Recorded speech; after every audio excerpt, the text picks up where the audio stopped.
بسم اللہ الرحمن الرحیم۔ السلام علیکم بچوں، آج ہم پڑھیں گے اسلام میں خاندان کی اہمیت پر مضمون۔ اسلام میں خاندان کی اہمیت کیا ہے، خاندان کی ضرورت کیا ہوتی ہے، خاندانی نظام کی کیا اہمیت ہوتی ہے، خاندان سے حسن سلوک کیا چیز ہے۔ آج ہم ساری چیزوں کے بارے میں اس مضمون پر لکھیں گے اور پڑھیں گے۔ تو آئیے سٹارٹ کرتے ہیں۔ اس کی ہیڈنگ ہوگی خاندان کی ضرورت و اہمیت۔ خاندان اور کنبہ سے ہی معاشرتی زندگی کی شروعات ہوتی ہے۔ خاندان کی ابتدا مرد و عورت، شوہر اور بیوی کے باہمی نکاح سے شروع ہوتی ہے۔ اسی بنا پر اسلام دونوں مرد و عورت کو مساوی اہمیت دیتا ہے۔ ہر ایک کا دائرہ متعین ہے۔ اسلام ہر ایک کے حقوق و فرائض کی ادائیگی پر تلقین و تاکید کرتا ہے۔ قرآن مجید میں ارشاد باری تعالیٰ ہے، ترجمہ: اے لوگو، بے شک ہم نے تمہیں ایک مرد اور ایک عورت سے پیدا کیا۔ انسانوں کے علاوہ خاندان اور رشتوں ناتوں کا تصور کسی بھی مخلوق میں موجود نہیں۔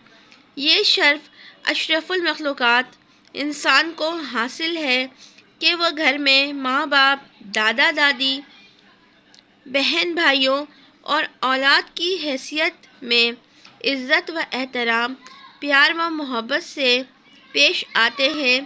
مرد کما کر لاتا ہے، ان کی ضروریات کو پورا کرتا ہے۔ اگر ان کے درمیان ان بن ہو جائے تو خوش دلی سے ان کا تصفیہ کراتا ہے۔ یہ تمام چیزیں ایک خاندان کی بدولت ظاہر ہوتی ہے۔ اس لیے اسلام نے خاندان کو سماج اور صالح معاشرے کی زینت بنایا ہے۔ اب سیکنڈ ہیڈنگ ہم اس کی ڈالیں گے، خاندانی نظام کی اہمیت۔ نمبر 1 پوائنٹ اس کا ہوگا نسل انسانی کی بقا۔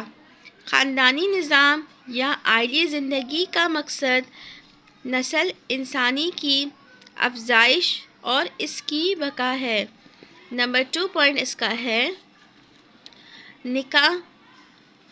عائلی زندگی مرد و زن کے درمیان نکاح سے شروع ہوتی ہے اور نکاح رسول اللہ صلی اللہ علیہ وسلم کی سنت ہے، لہٰذا معاشرے کا بنیادی ستون خاندان نکاح کے ذریعہ وجود میں آتا ہے۔ نمبر 3 پوائنٹ ہے اس کا بدکاری سے حفاظت۔ خاندانی زندگی سے مرد و عورت دونوں کو پاکیزہ زندگی گزارنے کا موقع ملتا ہے، کیونکہ بدکاری اور زنا کو اللہ نے بہت برا راستہ قرار دیا ہے، جس سے معاشرہ بگاڑ کا شکار ہو جاتا ہے۔ نمبر 4 پوائنٹ معاشرے کا استحکام۔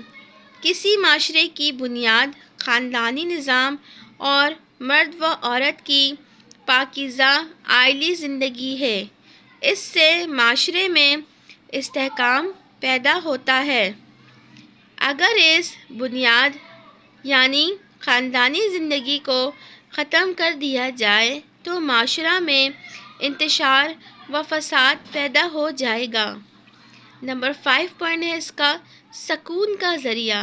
اور اللہ کی نشانیوں میں سے ہے کہ اس نے تمہارے ہی جانوں سے تمہارے جوڑے پیدا کیے تاکہ ان سے تم سکون حاصل کرو، اور اس نے تمہارے درمیان محبت اور رحمت پیدا کی۔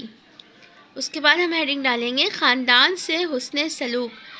والدین کے بعد قرابت داروں کے ساتھ بھی اچھا سلوک کرنا، بہن بھائی اور وہ رشتہ دار جو ماں باپ کے تعلق سے رشتہ دار بنتے ہیں، مثلاً دادا دادی، نانا نانی، ماموں، خالہ، پھوپھی، چچا، چچا زاد، تایا زاد، خالہ زاد، ماموں زاد، ان سب کے ساتھ حسن سلوک روا رکھنے اور ان کی مالی مدد کرنے کا حکم دیا گیا ہے۔ قرابت دار بلکہ ہر مسلمان کے ساتھ اچھے اخلاق سے پیش آنا چاہیے، ان کو ایذا دینا حرام ہے۔ ارشاد باری تعالیٰ ہے، ترجمہ: اے محمد صلی اللہ علیہ وآلہ وصحبہ وسلم، لوگ تم سے پوچھتے ہیں کہ اللہ کی راہ میں کس طرح کا مال خرچ کریں۔ کہہ دیجئے کہ جو چاہو خرچ کرو، لیکن جو مال خرچ کرنا چاہو وہ درجہ بدرجہ اہل استحقاق یعنی ماں باپ کو اور قریب کے رشتہ داروں کو اور یتیموں کو، محتاجوں اور مسافروں کو، سب کو دو، اور جو بھلائی تم کرو گے اللہ اس کو جانتا ہے۔ خاندان والوں کی، اب ہم ہیڈنگ ڈالیں گے یہاں پر، خاندان والوں کے باہمی حقوق، کہ خاندان والے ہیں جو ان کا کیا حقوق ہے۔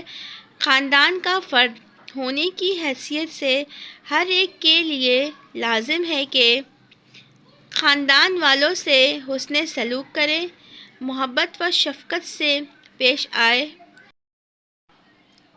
مصیبت و پریشانی کے وقت دلجوئی کرے، غربت اور تنگ حالی کے وقت مالی مدد کرے، خاندان کے یتیم بچوں کی پرورش اور تربیت کرے، خاندان کی خوشی اور غمی میں شرکت کرے، باہمی تعاون کرے، مسائل حل کرنے میں مالی، جسمانی اور نیک مشوروں کی صورت میں تعاون کرے، خاندان میں تنازعات کے وقت صلح صفائی کرے۔